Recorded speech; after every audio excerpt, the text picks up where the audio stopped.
forest green and brown is the house of the elf king and queen. And in the garden just behind, the garden is so kind that the flowers grow for him around and everywhere, and daily with his helpers silk and lawn.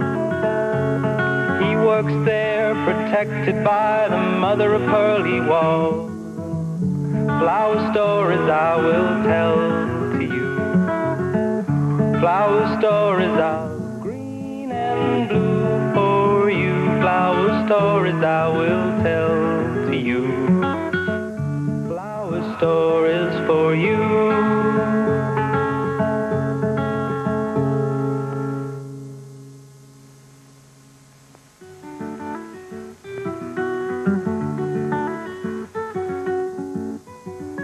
One morning, Silk and Lawn were surprised to hear a strange noise in the garden. "It sounds like snoring," said Silk. "It can't be snoring," Lawn said. "Flowers don't snore." "Then we'd better investigate," Silk said bravely.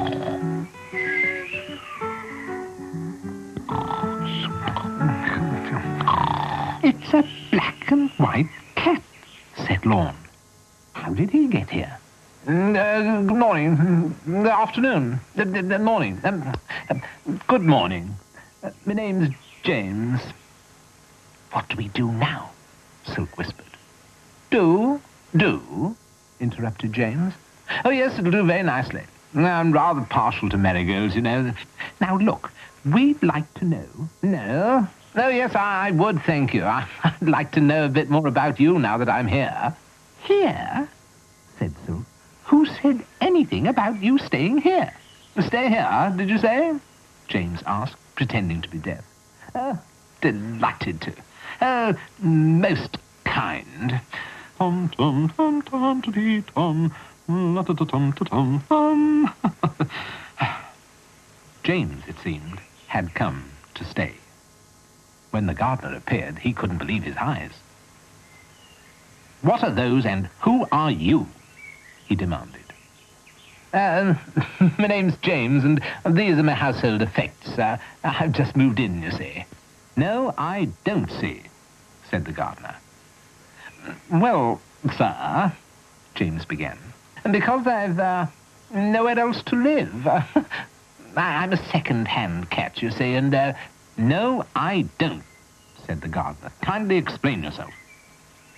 "Well, a second-hand cat means that the family I used to live with, well, they left me behind when they moved." "Left you behind, did they?" said the gardener. "I'm not surprised." "Yeah, well, now, I don't have anywhere to live, except here." James sniffled. "And I just love flowers." James looked so pathetic, the gardener didn't have the heart to throw him out of the garden. "All right, then," he said. "You can stay for a while. But there must be no sitting on flowers, no chasing butterflies, and no fishing in the goldfish pond." "No, that's fine. Just fine. You see, I'm a little overweight these days. Chasing things is rather difficult. I'll be happy just sitting in the sun by the marigolds." But as the days went by, he found it more and more difficult to keep his promises.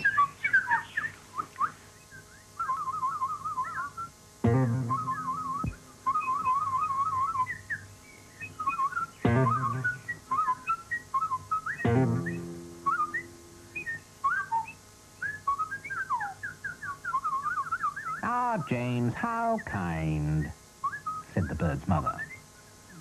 "Kind? Kind?" mumbled James.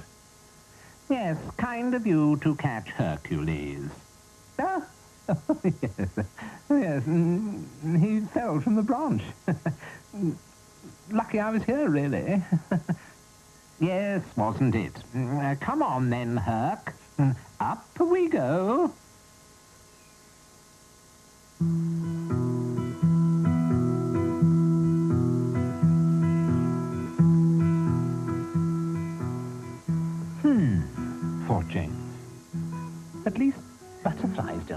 mothers.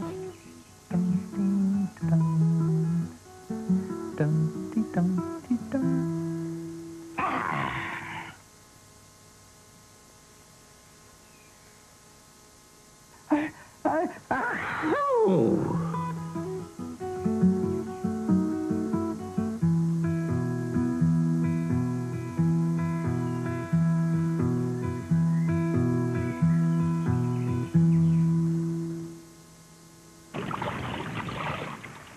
Help! Help! Cried James. I'm drowning! I can't swim! Help! Help! What's been going on, James? Demanded Lorne. You were fishing, weren't you? No! Spluttered James. I was polishing a water lily. Save me before I drown! You won't be saved until you tell the truth. Were you or were you not fishing? Yes, I was trying to catch a fish. Now, will you help me? Try standing up.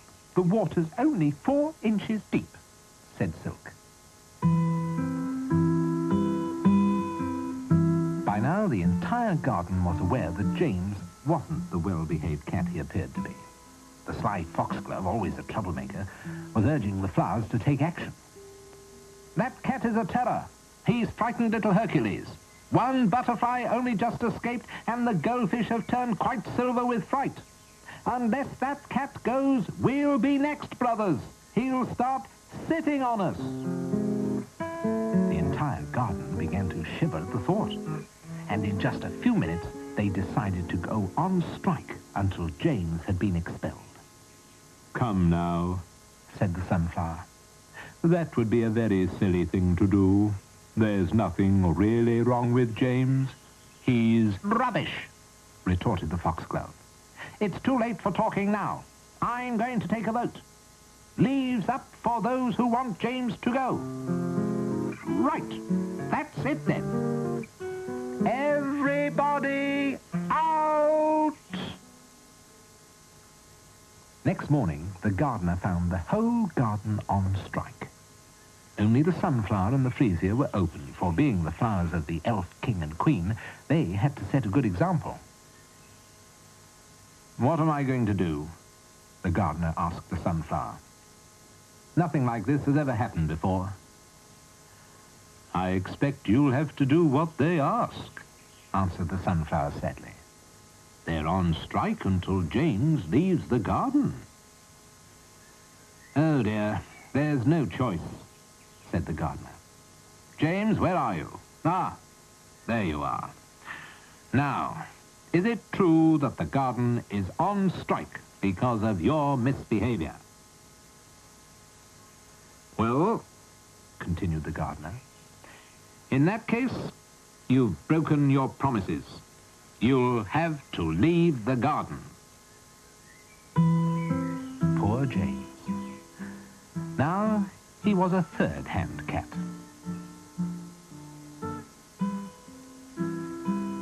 When James heard the cows complaining that they were bored with eating grass, he had a rather nasty idea. My name's James. Do you like flowers? Oh, our favourite diet, answered the head cow. Well then, I think I can help you.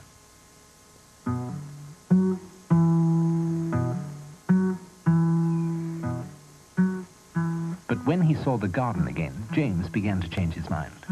After all, it was his own fault he had been banished. And just when the cows were almost there, he definitely changed his mind. He didn't want them to eat the flowers of the garden at all. What on earth's the matter with you? Asked the head cow. No, I think I'm going to die. Oh, groaned James. It's the flowers. What's wrong with them? Said the cow. They look delicious to me. Oh, no, no, no, no, no. Oh, horrible. Oh, they're horrible, whispered James, looking as though he really was going to die. They're poisonous. Oh, said the cow. Well, in that case, we'll get back to grass, thank you very much.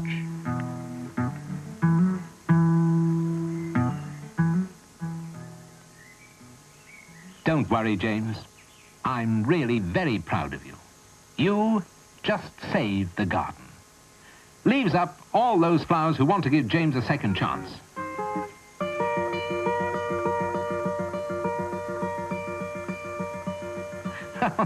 Thank you, said James in reply. From this day forth, you must regard me as your friend, your protector. Day and night, night and day, I am at your service. Birds can now fly safely.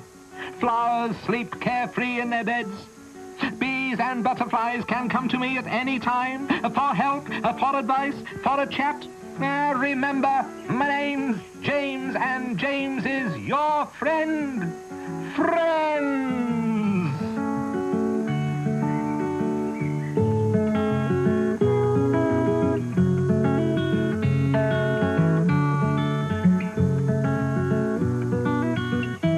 On a hill by the town, near the forest green and brown, is the house of the Elf King and Queen. And in the garden just behind, the garden is so kind that the flowers grow for him around and everywhere, and daily with his helpers silk and lawn. He works there protected by the mother of pearly walls, and flower stories I will tell to you. Flower stories of green and blue for you. Flower stories I will tell to you. Flower stories for you.